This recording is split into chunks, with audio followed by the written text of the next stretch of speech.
Hey everybody, what's going on? We are back again, back again. It's so good to see you. I see I've got some people coming in and starting to watch. That's what this is all about. Hello to all of my courageous queens, my courageous kings. Welcome to episode 2. That's my French right there. Episode number 2 of my podcast. Silent No More. This podcast is specifically about domestic violence awareness and action. I host it every single week. I'm going to be here, rain, shine, snow, sleet, ice. I'm going to be here, and if not, there'll be a recording playing. So, either way, I'm happy. I am so excited that this platform exists. It's so important. There are so many women, men, families that deal with domestic violence and sexual assault and trafficking and all of these major problems that are taking place all around us that people tend to keep a secret, that we cannot afford it to be a secret anymore. And so I'm using my voice and my experience, no matter how bad it was, no matter how difficult it was. I'm using my voice and my experience to help all of you and to even continue my healing, to be quite honest. So, all right, I'm Angelique Pierce. I think you know that. It says it on the screen. Many of you know me. I'm Angelique Pierce. I'm a survivor of domestic violence. I am a person that is trying to spread freedom and truth. And I'm also the founder of Ladder Masters Inspirational Leadership Group, which is better known as Ladder Masters. So when I say I created this organization for specific reasons, I created it for 3 specific reasons. We have 3 specific purposes. Number 1 is to bring awareness. There is so much stuff that people don't even understand is happening within the 4 walls of a home or an apartment or whatever, regarding domestic violence, that I have to speak about it. Number 2 is to break down facades, because there are a lot of myths and a lot of lies and a lot of misunderstandings that I have to make sure I fight against. And number 3 is to build conquerors, because at the end of the day, no matter what your tragedy or your trauma may be, you can still conquer it. That's why it's called Ladder Masters. You are mastering your ladder, whether personal or professional or whatever it may be. You can restart your climb no matter what the situation is. So, hi, Hey, beautiful. gorgeous. Hey, how are I you? Hey, know. I'm Look just at doing you. I'm just doing our intro here. Welcome, welcome. I'll tell everybody who you are in just a second. All right. No So, problem. Take your time. all right. So I was just saying that I speak for 3 reasons: to bring awareness, break down facades, and to build conquerors. Bottom line, that's what we're here. And today, just in time, today I have a special guest with me, everybody. She is another courageous queen. I can say it that way. Miss Midori Davidson. Hi, baby. Hi, How are you? everybody. Had But a few before, technical difficulties, so we no, got it's to no get problem. It's no there. problem. We're here. Listen, we're here for it. Before I go any further, Midori, we talked about this. I want to say a brief prayer, because I think we should all start in that very special space, because this isn't the Absolutely. easiest stuff to talk about. It's No, just not at not. all. So if everybody would just bow their heads quickly. Father, we come before you, thanking you for this day, thanking you for this moment, thanking you for this time. God, we know that what we talk about is not easy, but if we didn't do it, who else would do it? So, God, I thank you for the survivors. I thank you for Midori. I thank you for my story, no matter how painful it may be. And I thank you for the voice and the truth that Midori is going to bring to this show today, God. And now, speaking to every victim, to every survivor of domestic violence, from my heart to yours, I pray for your strength, your courage to get out, and your strength to stay out. Again, your courage to get out and your strength to get out, to stay out. In Jesus' name, I thank you and pray. Amen. All right. Amen. So here we go. All right. So I have to say this, I always do my acknowledgments. My podcast is powered by the UB Podcast Network. That is Unique Blessings. That's the Unique Blessings nonprofit organization. And it is founded by none other than Queen Unique, Miss Chantel Evans, who I appreciate so much. I'm going to have her on the show. Don't worry. I'll bring her on the show. Now, let me acknowledge the woman of the hour, this courageous queen, another courageous queen, Miss Midori Davidson. Hello, beautiful. Hello, Angelique. Good to see you. Good to All right, so I'm going to say a few things now. Midori is going to be the person who's going to do a lot of the speaking, right? I got questions. She's going to do a lot of the talking, but I'm going to do a quick introduction just about things that she's done in the community. Because when I first met her, I thought one thing, and then we talked more, and I found out all these other things. So she's done so much to serve the communities that she's lived in. So I'm going to read a few things here. Midori, a little years ago, was an intern at the Mecklenburg County Court Domestic Violence Unit. That was for about 2 years, from 1998 to 2000. She also worked at Celebrate Recovery, which is in Michigan, working with women who were both alcoholics and survivors of sexual assault. We're talking about helping people who've had some pain. All right. She also developed a curriculum for a program called Community Recovery. That was also in Michigan, and it helped the homeless, and it also helped people in recovery. Midori is a member of the Domestic Violence Speakers Bureau, which I am also a member of, and that'll come up in just a few moments. She is currently the board treasurer for a national domestic violence and advocacy organization called Breaking the Silence Against Domestic Violence. All right. And at Breaking the Silence, she also did something that I was like, okay, thank you. This is what we need. She helped create a scholarship, a $1,000 scholarship called Grants of Hope, where they take domestic violence survivors through financial literacy classes. They assign them a mentor. They provide them with self-care classes. And ultimately, they get this $1,000 scholarship called It's a Grant of Hope, which I think is phenomenal. After that, this is like after she's done her 9 to 5, right? This is after all that. She's doing all these things. So I appreciate you for what you do. Welcome to Silent No More Podcast, Midori. Welcome so much. I was like, wow, you make me sound so interesting. Because well, you are. All right, so we talked about these ground rules, right? Number one, the ground rule is the truth is your truth, period. That's my thing. It's your truth, period. I don't care what your abuser may say, may have thought, what he may have told his family to tell his mama, sister, cousins, aunties. I don't care about any of that. That's what they do. They lie. Yes, the truth is your truth. That's right. No matter what, period. Right. Second of all, we don't compare abuse experiences. Yours is mine, yours is yours, mine is mine. And what you suffered, if it was your worst, it is the worst. We don't do that, right? We stand for each other. We validate each other. And secondly, this is a space for truth and a space for healing. Absolutely. Because I'm going to tell you something. We're all still doing just that. We're all still healing. So domestic violence, we all know, is nasty, right? It's demonic. It's dark. And we're coming up out of that. Yes. All right. So let's get to the meat of the day. Yay. Today's episode is called It's Time to Jump, which is breaking free from the cycle of abuse. And there's a reason. So I mentioned to you that Midori and I are both members of the Domestic Violence Speakers Bureau. We went through the same training, but at different times, so different years. But the cool thing is we had the same trainer, which is Miss Brianna Newber. So Brianna, I don't know if you get a chance to watch this, but we love you. She's with Mecklenburg County Community Services. And during that training, Brianna told a story that stuck with me, and I'm pretty sure stuck with Midori as well. And I'm going to tell you that story in a sort of a summarized fashion. All right, here we go. So again, this is called It's Time to Jump. If you put a frog into boiling water, I mean, suddenly put it into really hot water, it's going to jump out. Anything would jump out, right? Put the frog in, it's going to jump out. But if you put the frog in lukewarm water and then slowly bring it to a boil over time, the frog won't notice the change in temperature as it's rising. So it doesn't perceive the coming danger.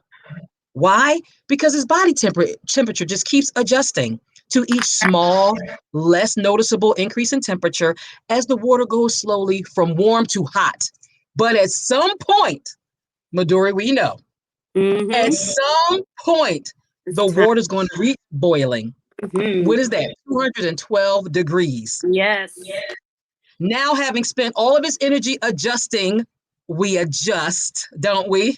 Yes. Having spent all of our energy adjusting to the changes in temperature, adjusting to the danger, the frog will not have the energy to jump and it will be cooked to death. Yes, it will. Like the frog, victims of domestic violence must jump before it's too late. Absolutely. Now, Midori, you jumped. Oh, did I? I jumped. There was a point when we all had to jump. And Ma'am. today is about your story of jumping. Yes. And we're going to discuss that all today. So let's get into it. Midori, anything you want to say about yourself before we get started into your story? Nothing at all. I mean, I am just humbled and honored to be a part of this podcast. The work you're doing is absolutely amazing. So keep on doing it because Ugh. the exposure needs to be had. Understood. I appreciate you. So I'm going to ask you something before we get into your story. I just want to ask something because sometimes people are trying to understand us, right? Everybody's not a victim or survivor. And so my first question for you is, many survivors are afraid and ashamed to even admit that they survived domestic violence. It's hard to speak it sometimes, but that's why this podcast is called Silent No More. Mm-hmm. So my question for you is, why are you willing to come on this show or any other event and talk about your story? Why do you think it's important to do that? Number one, you can only cry so much. Yeah. After you're done crying, you have to get past the point of crying. So the next step would be to talk. Yes. In order to talk about it, you have to understand the origin in which you're talking from. And Yep. that's me on my healing journey, putting a name to the face, understanding why I was having so many bouts of rape. Yeah. Why having a hard time with employment. So I needed to get unglued because Yeah. I was stuck, you know. And in order to get unglued, you need to talk about where you're stuck at. Yeah. I mean, that's just the bottom line. And if I didn't do it, my life was going to become a catastrophe. It was Absolutely. casualty. I had to do something. Absolutely. Also, and to honor Mother's Day, I lost her to domestic violence. I was 14 years old. She disappeared. And in the state of Mississippi at that time, we're talking June of 1986, there was a computer system. So my grandmother reported her as missing. Her name was written down, but she was never added to a missing persons report. And this is when you were 14? 14. You're cutting out a little bit here and there as you're Yes, talking. You're okay. 14. So at Wow. 14, we did not know, and we still don't know if she's alive or dead. But it let me know Mm, our cases aren't urgent. mm, And this is 1986. So this is pre Sandra Bland, pre Breonna Taylor, pre Latasha Harlins. Our cases are not urgent. mm. They're often misclassified. Case in point, there was a Native American woman. She was on a reservation in Arizona. She had a 16-year-old daughter who was kidnapped. But Wow. police did not classify her as missing persons. They classified her as a runaway. So when you classify someone as a runaway, you don't have to use as many resources, not as many manpower to Ooh. go out and look. So the mother and her family went out and looked for her themselves. 2 weeks later, her daughter dead in In the back of a van? the back of a van, dead, Oh my gosh. Mm. dead. You know what? We have to protect. We have to almost like ring the alarm, is what you're saying. We got Yes, to ring the alarm yes, because it's happening everywhere. We both know the statistics say 1 in 4. This has happened to 1 in 4 women, right? absolutely. In her lifetime at some point. And you even just talked about a child that this happened to, a teenager that this A happened to. teenager, a So, girl. you know what? When things are left, the bottom line is when things are left in silence, when things are put in the darkness and not talked about, they fester. They Absolutely, get worse and absolutely. nobody's paying attention. And that's the stuff that makes me so frustrated. And Oh, then for the people who are around Midori that do see it, that could do something about it, don't speak up. don't speak up. And when you bring the problem to their attention, they brush you to the side or they ignore you or they call you a troublemaker. Yep. And that happened at my old alma mater. We protested about lighting and security in 1994, post Rodney King riots. There was a young man who was sodomized in the back of the dorms where Mm, and we protested about security, lighting, women were raped that quarter after 6 p.m. Because I was doing a follow-up and investigation, and Yep. raped after 6 p.m. My best friend raped at a party on campus, gang raped. And all of these things were brought to student administration. Nothing was done. 2 years later, 18-year-old girl from the same campus was abducted. They Mm. just had a newscast about her about 3 weeks ago. They just found her body. She was Oh my goodness. 96, 18 years. Ring the alarm. That's what we have to do. That's what we're doing right now.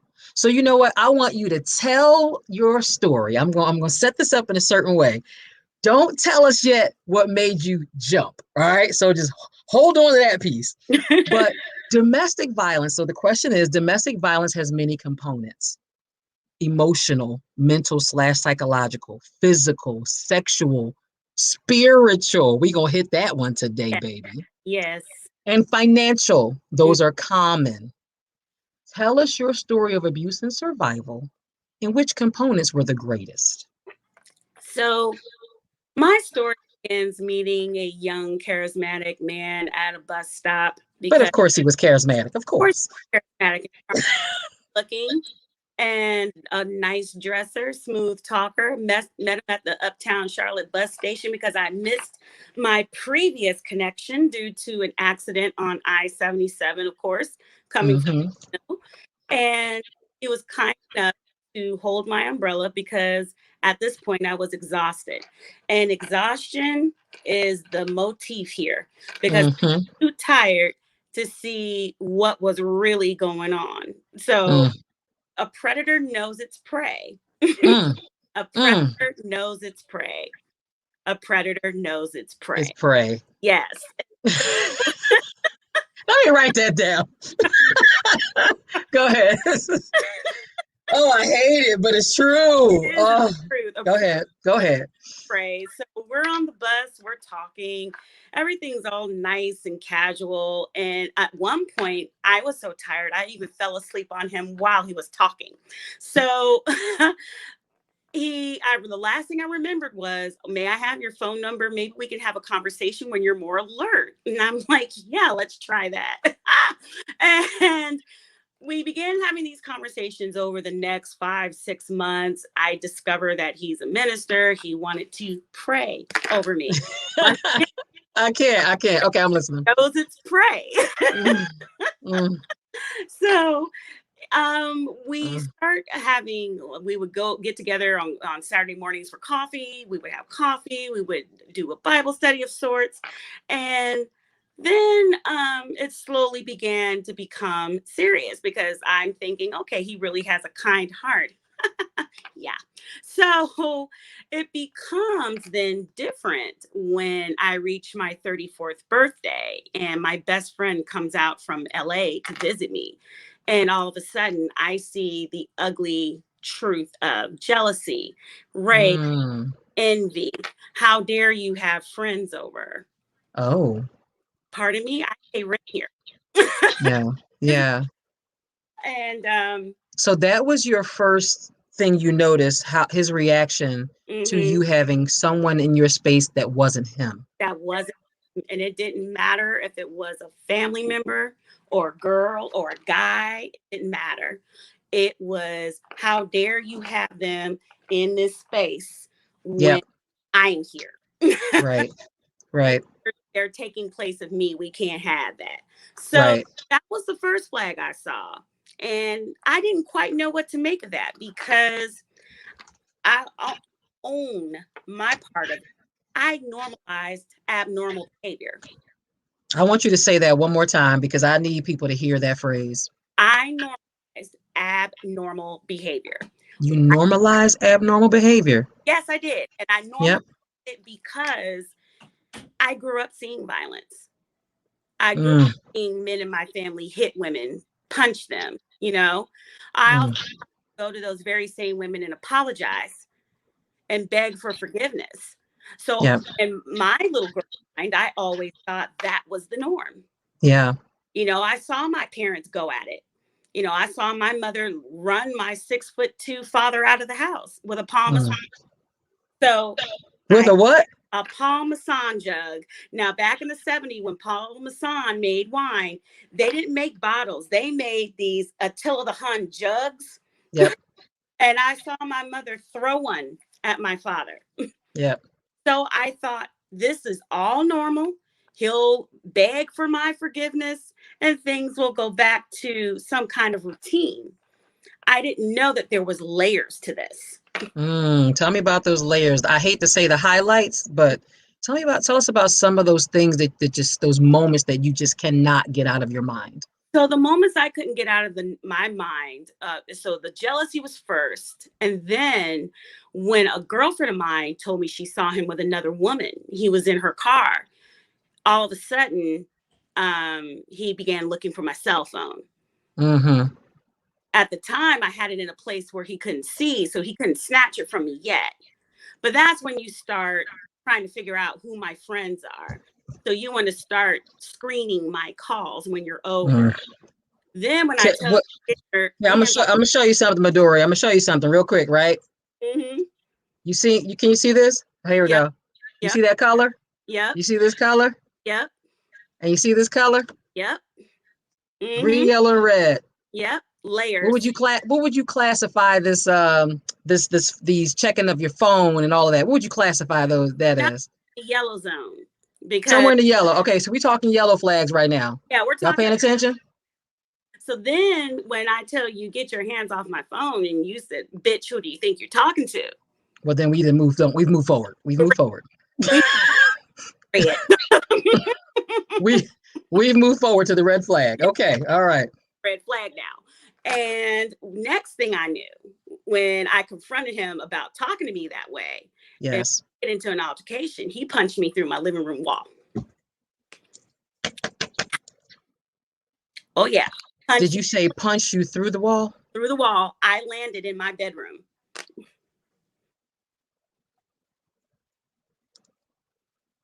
It is a wonder that I did not suffer a concussion.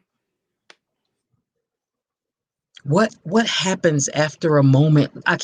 What happens after a moment like that? So me and my foolish self, I get myself together. I shake off the debris. I roll my neck around. I grab my 19-inch television and I throw it right back at him. So now we fighting, right? Now we fighting. Now we just fighting. Thriller in Manila. It is Manila, and it got bloody. So, but I thought you said. Let me just rewind. I thought you said he was a minister. Let's slow down. Let's come back a step. Yes. Help me understand how that even. I gotta. After we had this altercation, we needed to pray because there were some demonic demons that entered my soul and that he may have ushered them in. So we need to pray to get them out. This is where I get pissed right here. Mm-hmm. I said on my last show, on my first episode, that these dudes play church and they pimp God. It drives me crazy. They play church, they pimp God, and they pimp the woman. It's like being in an episode of Superfly, for real. I got a thing. That right there is a thing for me. It's a thing for me. So now we got to pray it out of you because some of it is right. And okay. And so he has to take responsibility for that. Mm-hmm. Not an apology, not, I'm sorry I did that, but we need to pray for atonement. For real. For real. So talk to me because I know your story. So let me just tell y'all something real quick, right? So both Midori and I have done work with the Mecklenburg County Community Support Services group. And Midori, I didn't meet her because we were in different classes. The reason I saw Midori is one weekend I was literally braiding my baby's hair. My mom was in town visiting, and I was determined to watch this event from the Mecklenburg County Community Support Services, and it was about financial abuse. And I watched the show, and I'm braiding hair, and I'm like watching. I got the volume up, and she comes on, and she's telling her story, and I'm like, "Mom, are you hearing this? Are you?" And I knew my podcast was coming. I'm like, I'm getting on this show. Talk to me about some of the financial side of what you faced. Oh, yeah. Oh. because in in parallel, in lieu of the physical abuse, there was financial abuse happening. This is where I learned that not only did he have a sex addiction, but he was also an Mm, alcoholic. So I would mm. look throughout the house because I know I placed my bank card in a certain place. I always knew where it was. I go to work and I want to buy food, but I can't find my bank card. I didn't know where it was. Thank God I knew the girl in the cafeteria and she basically let me get my lunch for free. But I'm like, where in the world is my bank card? So Right. I go home, I call him. I'm like, hey, when you were here last, have you seen my bank card anywhere? Do you? No, baby. No. Oh, I don't remember Hmm. seeing it anywhere. Did you check like your dresser or anything like that? I'm like, yeah, I'm looking all over the house for it. I can't find it. So I find it in the middle of my couch pillows. Something just told me to search my couch. And I go to check my account because I want to withdraw some money the next day. Sorry, we can't withdraw. Why can't we withdraw? I just got paid. I just paid my car note, light bill, gas bill, cable bill, phone bill was paid. I should have some money left over. I have not. Right. So I call one of the ladies that works at Wells Fargo in the banking side and the retail side. I said, is there any way that I can pull up recent transactions online? She walks me Right. through how to do it. I'm seeing transactions for Smoking Joe Cafe, Morrison's, the ABC store. Liquor. Hmm. Yeah. Food. Yep. And Smoking Joe's Cafe was also a bar. It was a Mm. bar. You had to have a membership to get in. Okay. So I call him again. Did you go to Smoking Joe's Cafe? Because I haven't been there in months. Right. No, I haven't been there. Why would I feel the need to go there? Okay. Alrighty. So because I called him with all these accusations when he came over to my house, we had yet another fight. And it was during Mm. the time where he grabbed my cell phone and he broke it in half. He said, well, you can't call me anymore, bugging me to death about these fucking bank card transactions. You should know what's going on with your goddamn account. Mm. So while he was at my house, he was asleep and I heard a buzz on his phone.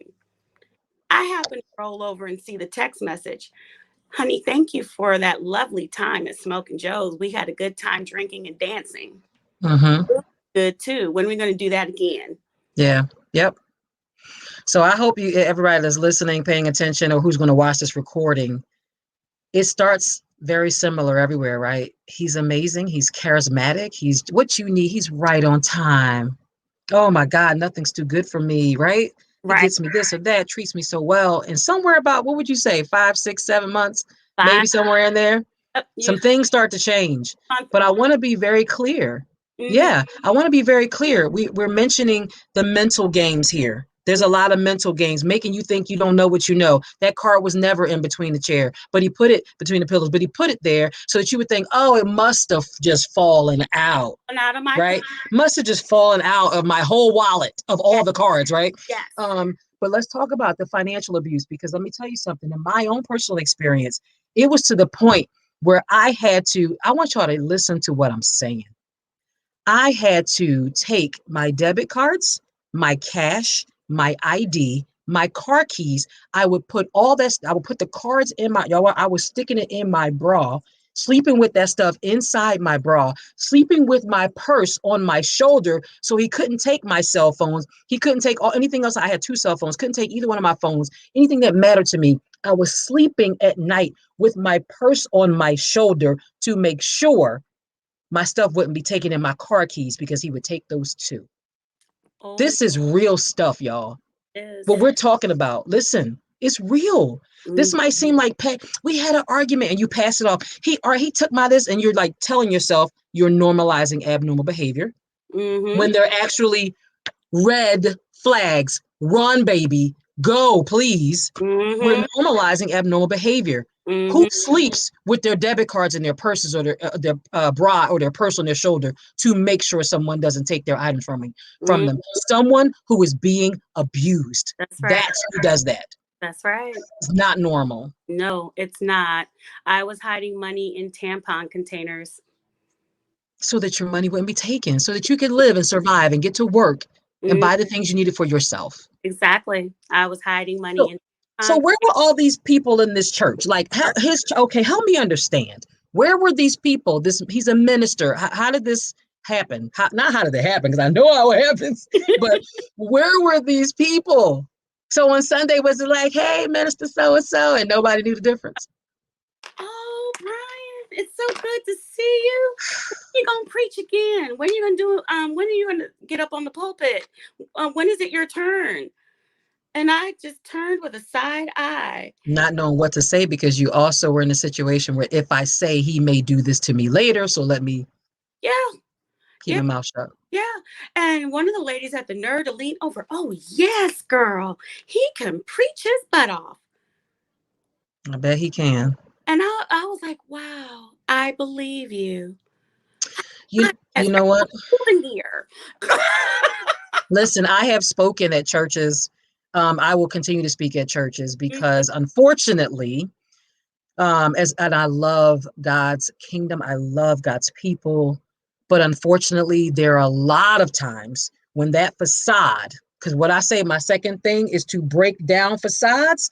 The church itself does a lot of things, unfortunately, to cover up things like domestic violence that's Absolutely. happening all right there in the church. I know all about that in my own situation. Nobody's talking. Hmm. And not only that, there's also this idea of when you get married, you can't divorce. Don't divorce. Divorce is not. I'm sorry. No, no. And Abuse is not going to be a part of my story anymore. Go ahead, that Midori. right there is also part of the generational curse of domestic violence, sexual assault, and addiction. Because here it is, my grandmother, not happy with her marriage, being told by the Catholic Church, no, divorce is a sin. So you live legally separated while you are dating other people, and the men you're dating know that you're legally tied to your husband. So if they don't like what you say or do, they're going to beat you because you're not theirs. Mm, And your well, children are watching this. My, there's a lot to be said. That's a whole nother episode, ain't it? a whole other episode, but that is part of the generational curse of violence. It really is. So Because Midori, my mother this show. Oh, was go ahead, baby. watching that. This show is called "It's Time to Jump," right? Yeah. I'm gonna keep showing this because these red flags, yellow flags, and green flags, they will come up in future shows. This stuff is important. Oh, for real. Tell me, tell us about the moment or moments that led up to when you jumped. So the first moment was when he awakened me in the middle of the night with his foot on my rib cage. Mm, He had his foot on my rib cage and he had a knife to my throat. And mm, bitch, if you even try to leave me, I will kill you. Right on the spot. mm. So I said, okay. So the next morning he left. I was alone. And I just said, God, I said, what is in my house? What is in my house? What spirit is in my house? What is in my house? Not who, what. And when I Mm, grabbed the Bible, it's almost as if he flipped the pages for me. And I found a scripture in Proverbs. It said, do not befriend angry people. mm-hmm. Do not befriend angry people. When I saw that, I said, okay, shit is real. I gotta go. Gotta go. Time to go. Well, So, wait, take us back a step. You woke up in the middle of the night, mhm, his foot on your rib cage and on a my knife to your throat. knife to my, And you did or said what? Like, I could not move because the weight of his foot was so heavy on my rib cage. I could barely breathe. mm, The knife was right here. So he yep. had my head up and the knife was here. And he was like, I'll kill you just like this. Mm-hmm. Don't even think of leaving me. And I couldn't talk. I was gasping for air. So after that, like what happens in that moment right after you get up, you So I what do you, I mean, so I waited until he went back to sleep. I crawled into my walk-in closet. I had a little stash of money in mm, my book bags. I began divvying that money and I began hiding it even more so in pill bottles, shampoo and conditioner bottles, laundry detergent, things that he would not think to look. mm, I just started hiding money any and everywhere that I could find. I began pinning it to my underwear, anything and everywhere that I could hide money in my house. I began hiding because I knew I was going to have to leave. The second moment was when we got into an altercation. Um, I told him, I confronted him about his behavior. I said, look, if you don't change, I go. And that's when he pulled out the hunter's rifle and said, bitch, I told you, you're not going to leave me. so And now, he held a gun at my head and he strangled me. So as I was fighting to break free, there was a knock at the door. It was one of my sorority sisters. mm, I heard her knocking. Midori, Midori, it's okay. You can open the door. It's okay. mm, Come to the door. And I'm trying to reach for the door. Gun still at my head though. And by this time, he's grabbing my clothes like this, like, yeah, open mm-hmm, the door if you want to. I'm going to shoot her too. mm-hmm, And she must have heard something because she got louder. Midori, open the door. I need to see your face. I need to see if you're okay. Look, you cocksucker. If you're in mm, here, you better open the door. You better open this goddamn door. And her husband was there. And he was like, Barbara, you're putting her in more no danger danger. right now. If we were to call the cops right now, he might just shoot her because he could hear us outside. Yep, yep, yep. You better open that door. She was fed up. She was fed up. It And was and I on. that's the go ahead. I'm listening. It was I'm gone. listening. And God bless her heart. She becomes critical to my escape. She and her husband, another friend of mine I went to college with, and her boyfriend. These Yep, four individuals were critical in my escape. So that was the second moment. The third moment was when he held me by gunpoint again and he strangled me to the point where I was losing air. I began passing out. yep, And somewhere I gathered a second wind and I was able to contort my body to where I could bite him. yep. And I bit him in his private. I bit him really hard, like he was a sandwich.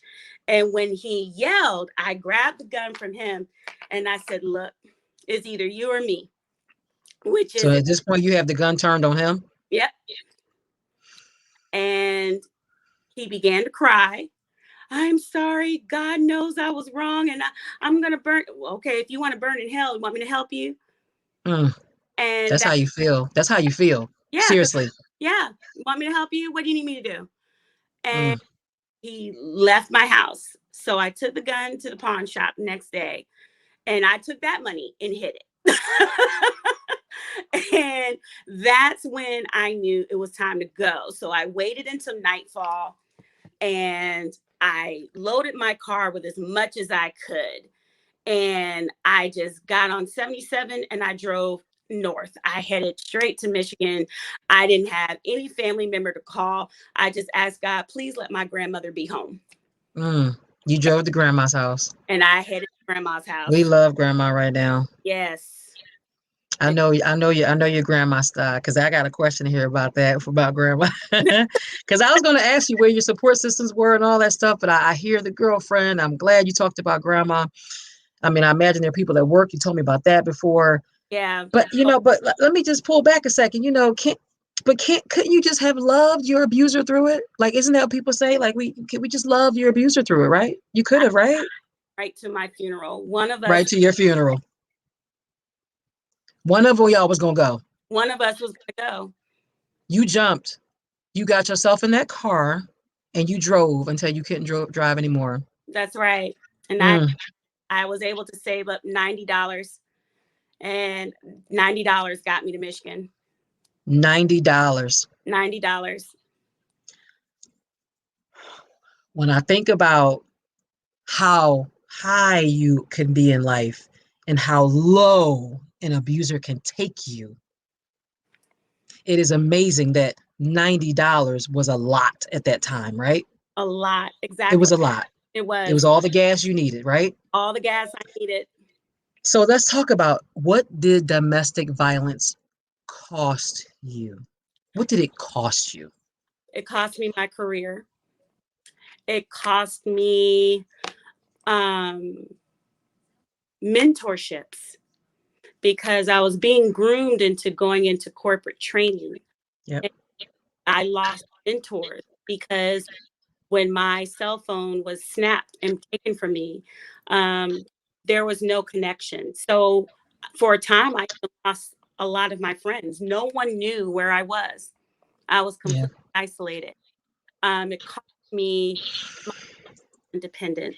It, being 13 and here I am and taking a job selling cell phones, making $8 an hour. So let me back up, because just for a second you were going in and out. You were making what you were making before. You were in the process of becoming a corporate trainer. Mm-hmm. You lost all of that and said, I got nothing, so I'm just going to take this job in Michigan, I'm assuming. Yes, So $8 an hour. $8 an hour. You started over. I started all the way over because my credit was shot. I couldn't open a bank account. Yeah. I had to bank using Green Dot. Yeah. I couldn't use No bank would take you. no bank would take no bank would take me. My credit card was maxed. I had nothing Yes, because and I know that feeling. I remember buying my house as a single woman in 2009, and my interest rate was 2%. Like, I was killing it, right? I was doing great. By the time this whole situation was over, I almost lost my house. I could, like you said, couldn't even get a credit card company to look at me. Me and my friends know, my sorors know where, pretty much where Angelique was. And to think about the struggle and the borrowing, people I was borrowing money from, because if I didn't, the electric was going to get cut off. What? What? yeah, The water. Like, yeah, there was a time where my water got cut off. Are you kidding me? yes, The low that you can be brought to in absolutely, a situation like that, you have to jump. You have to get out, absolutely. because you won't just be bent. You'll be broken forever if you don't. Or So thank God. So we know what your exit was like. yeah, I'll People, go ahead, baby. at my friends because I couldn't grab all of my valuables. So those four individuals who were trying to see me while he had the gun to my head were the very ones that were able to get a crowbar and break into my apartment. Yes, come on, friends. My value They broke in after the fact and got your stuff. after the fact, it was so, to hear them describe it as funny as all get out now. But at the time, I'm like, "Are you serious?" They were like, "Yeah, we got the black toboggans and we had masks and we were crouched down low in the car like this. We were waiting for the last car to go by. We were like, get the crowbar, get the crowbar, get the crowbar." Come on, friends. Listen, that's when your friends like, I don't care. This is Yeah, probably a crime, but I'm doing it anyway. exactly. Yeah. Kind of support system you need. You Yep. need people, they may not know everything, they won't even understand everything. But Yeah. when they say what you need me to do, those are the ones you want in your corner. I woo. My mom, I tell people, my mom, I've got friends in this game too, but my mom was, woo, you weren't going to take her baby out of this thing. She was going to figure out, and you weren't going to see her coming, because my mom is so, like, when you meet her, she's so regal, and she's so, you'll miss it. She'll go right over your head. But she is planning and strategizing, and she's making this thing. That was my strength of this whole thing. So, Oh, yes. That was my 95-year-old grandmother at the time. yeah, She had a baseball bat with her initials carved in it and everything, ready to swing. come on, Grandma. Listen, in what part of Michigan was she in? Was she in the D? Was she She, in Detroit? she got people there, and everybody knew her number. She had their numbers on speed dial. It Yeah, wouldn't take much. yeah. No, and it's people like that you just never forget. I Yeah. have a friend, I'm gonna say her name right now. Her name is Sherry Ferguson. And Sherry, we were friends through work. And when I say, she just said, what you need? Like, Hmm. Nothing you ask me is going to be too much. What do you need to fight? Oh God, don't get me started. Oh, When I okay. think of the people who just said, we love you and we know you and this ain't right. This is Yeah. not right. Yeah. And whatever you need, we're going to give it to you. Those are called divine appointments. Oof. Divine appointments. Just like when Jesus met the woman at the well, and he had no business being in Samaria because Samaritans did not like Jews. But he Mm, were there because he knew he had a divine appointment because there was a soul that he needed to rescue. I know that's right. I know that's right. Right place, Right? right time. Right. And not just right time, but Yes. divine time. Divine time and Kairos. Divine time. Yes. So your story didn't end there, right? This No. man who thought he had the right to, who thought he was above the law, who put a knife to you, guns to you, put his foot on your rib like you were some animal. I don't ever want to meet him ever. Uh-uh. But your story didn't end there. No, he So followed. I want you to tell us about your journey to healing Mm-hmm. and where life is for you today. So after he followed me to Michigan and I was dealing with stalking, my family confronted him. My uncle threatened to shoot him. Mm, I talked to my family about not being an alcoholic anymore and getting the help that he needed. He was drunk. He stole my car, tried to drive to Indiana with my car. By the grace of God, I remembered my license plate number. I called the police. They caught him. They arrested him. And when I went to retrieve my car, there were all sorts of whiskey bottles underneath, um, mm, women's panties underneath. So he was using other women to live with them to stalk me. So mm. In Michigan. So he was living with other women in Michigan. So he mm-hmm, could be in Michigan where you were to continue stalking you. mm-hmm, yeah, absolutely. So after we confronted him, after we had him arrested, I was supposed to have my day in court. One of his side pieces got him out of jail, and it was Christmas Day. Christmas Day. So after we he got out of jail, he walked to my grandmother's house. He knew he wasn't allowed to come in. I had his clothes, what was left of them, in the trash can, and I said, "This is where you get your stuff. Don't come back Mm, because you already. I'm getting ready to have an order processed, so don't come back here. You'll get arrested again." So after that, my healing began by me just looking around and saying, what do I need to take care of me now? yes. Look, what do I need to take care of me now? So that's when I got the job working for Centennial Wireless. My coworkers there were totally awesome because they helped me through the stalking, very supportive. Um, Mm, that ultimately led me to getting a job with Fifth Third Bank. So I kept two jobs working to try and catch myself up financially because the first job I had only paid $8 an hour. I see. So I had to get a second job. And so I moved to Grand Rapids, Michigan. I got a second job working for Fifth Third Bank. And that's where slowly but surely my healing began.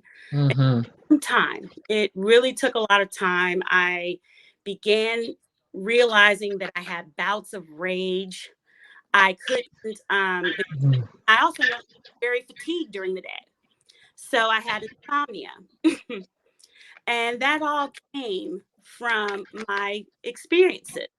absolutely. Yeah, They because don't let you rest. no, no, they don't let you physically rest. Your mind can't rest because even if you've gotten your 7 or 8 hours of sleep, your mind only gets three because it's constantly racing You are on high alert at all all times. time. I was always looking to see if he was coming all the time, busting into the room, purposely trying to scare me, all Yeah, kind of stuff, yeah, coming and waking me up at 3 in the morning about nothing, nothing. just to make sure I could not rest my body and my mind. So no matter what, however he came at me, I wasn't ready That's because I was exhausted. that's right. I want y'all to hear what we're saying. Abusers will make sure you don't rest. Sleep Yeah. deprivation is a part of abuse. Oh yes. Things that you don't think about. Oh, and God. sleep apnea. I got into a couple of accidents falling asleep behind the wheel. Oh yeah. Midori, but look what you've done. Since that, when we talk about turning your pain into purpose, your purpose into power, that is what you've done. Because all the things I said in the beginning, you could have crawled into a corner and been like, my story's my story. I'm never telling a soul. If anybody finds out, they'll never hire me. I'll never get a this or that. You said F all that. Mm-hmm.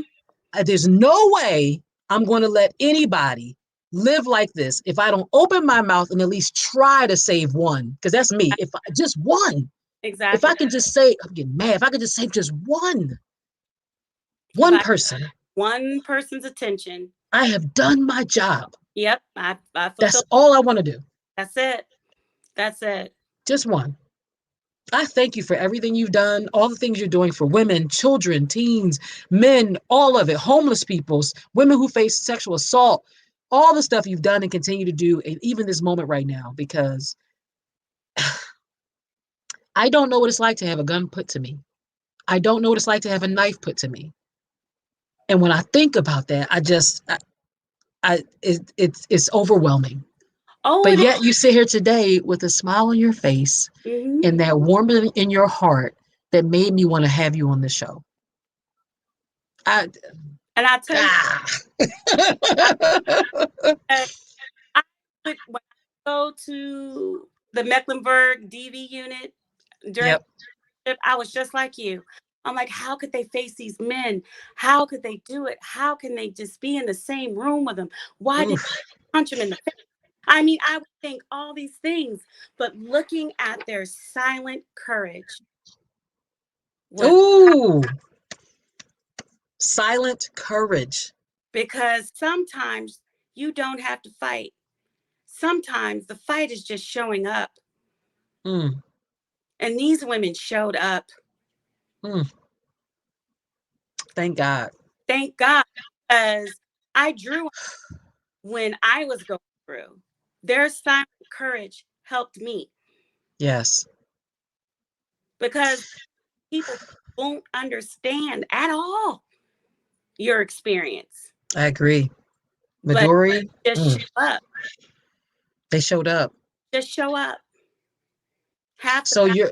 you're probably already going into this because the way you're talking is leading me to here. But what thoughts? I've got some thoughts, but what thoughts would you like to leave with anyone who's listening or who will see this video after the fact? Please, please, please, please, please trust your instincts. Mm, First response is the right response. If it's a knee jerk reaction, that's the right reaction. Go with it. Don't analyze it. Don't overanalyze it. Don't normalize it. Go with it because yep, that's somebody that is trying to talk to you. So go with it. Next thing I will say, create a safety plan. Create a safety plan. If he's taking you out, we have great technology. Take a picture of that license plate.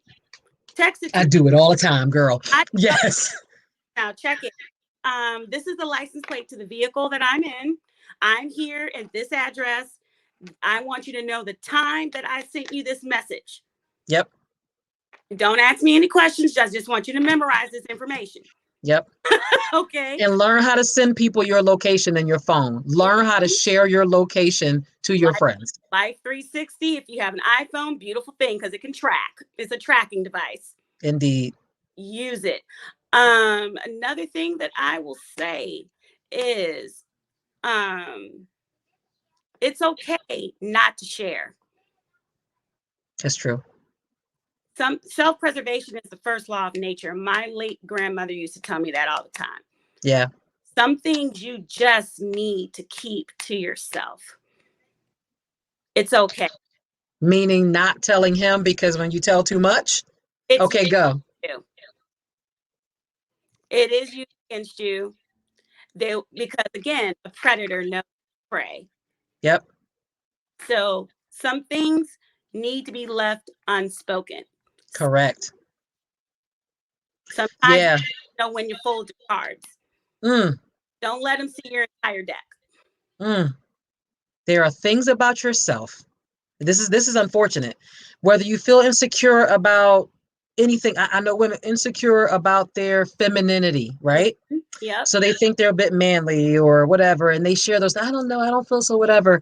I promise you, those kinds of things come up. I have heard of abusers that use those things Oh yeah. against to make you feel insecure. There are so many things. Um, whether it's about your relationship, the relationship between your mom and your dad, that was mine. That relationship. Oh, so she's used to seeing these kinds of things happen at home. Oh yeah. Huh. I'll be Okay. Let me take advantage of that. don't have the best relationship. Oh, so, so here's scripture being flipped towards you, or you're the prodigal child, Mm, the one um who was kicked out, but you're on terms on when you can come home. mm. All right, we're getting close to 8. Girl, I could do this with you all night. Okay. You said a couple of really important things. Do not normalize abnormal behavior. No. When you go with your gut and your gut tells you, okay, first of all, you won't speak to me that way. That's not the first time he's probably spoken to a woman that way. I can almost guarantee you. Little things, little tests that come your way. Oh, I didn't pay my cell phone bill this month. I didn't do this or that. It's let me see if she bites, if she'll cover it for me. Oh, she's responsible. She gonna take responsibility for all the stuff I'm doing. Okay, listen, I'm gonna say a few things because I wrote them down. Please hear me. The behavior of abusers is calculated. This isn't something that they don't know what they're doing and it just happened because you upset them in that moment. No, this is a choice. They're not crazy, they're not sick, they're not confused, and they are not angry with you. All stress. It's all strategy. They are going to abuse you no matter what you do or don't do. Please be very clear. They are manipulators. Yes. They don't feel empathy. Stop thinking people feel like you feel. No, they don't feel it and they don't have it for you. They're just strategizing against you because they want some things from you. They want total control over you. Let me tell y'all this. I didn't get to say it the last time. There is one thing, there's a few things, but there's one key thing abusers cannot stand, and that is time. If you talk to me, talk to Midori, talk to any victim of domestic violence, they will tell you how quickly the relationship was smoothed along because they need to get you in position fast because they can only pretend for so long because at some point that stuff that's in them is going to come out. They need the 5 months, the 6 months, the move in quickly, to get you pregnant fast, to marry you quick. They need abusers don't have time. So you Nope. know what? Wait them mofos out. Wait them out. Wait them out. That's right. Take your time because it will come to the surface. The yellows will turn to reds. You will see it. All Yeah. right. I'm going to say this one last thing. When I got out of my situation, one of my sister's friends said something to me that was so powerful because I kept saying, he did this to me and he treated me this way and he took so much from me and he hurt me. And my nickname is Shorty. I ain't tell you that, Midori. My nickname is Shorty and I ain't short. She said, Shorty, stop talking about what he did to you because it isn't about him. That's what she said. She said, put a paper bag over his face and focus on the personality. We Mm-hmm. have got to get used to recognizing the personality. Put a paper bag over that face. Doesn't matter what he looks like. It's the personality where we cannot get caught up in. And I will also are saying this: own your experience, because when Own you it. own it, you're taking your power back. Amen to that. Amen to that. Thank you. All right. We are right at 8. Midori, anything else you want to say? You've been great. Anything else you want to say? Don't ever feel ashamed of your experience. You're the one that is in control. You're in the control seat. You define you. Oh, positive affirmations. You define you. You went right to it. You You define you. and you're not to blame, right? I'm No, just gonna you go. are not. You are not to blame. You You are suffered not. through it. You suffer, but because you came out, own all of that. That's your copyright. That's your stamp. That's your patent. You put a ring on that. Know when it's time to jump. That's right. The sooner, the better. Know when it's time to jump. You have to break free. It's a cycle. Breaking free is not easy. No. But it's time to jump. Will feel like a boss and move like one once you do. Don't get me started. I thank you for your story. I thank you for your courage. You know how I feel about you. Yeah. I think you're phenomenal. You're an amazing woman. Oh gosh. You have here. Oh, it's great. So listen, you are now on my second show. Yeah. I appreciate you. I'm sure I'll have you back for some other reason because you just light me up. You just do. Well, I'm here for all of it. You can have me. I gotta hold up cue cards. I'm Midori, thank you. I appreciate your smile and your joy. Thank you for giving to the community. Thank you for sharing with my podcast audience. I can't wait to hit share, and share this all out. And make sure you share from your page too. Yeah, absolutely. And thank you, Queen. Thank you, Queen. All right, everybody, good night. We're going to sign off now. I appreciate you. We'll be back another time. Silent No More podcast every week for domestic violence awareness and action. So we're going to keep pushing the action because that's important. All right, good night, everybody. Good night. See you later.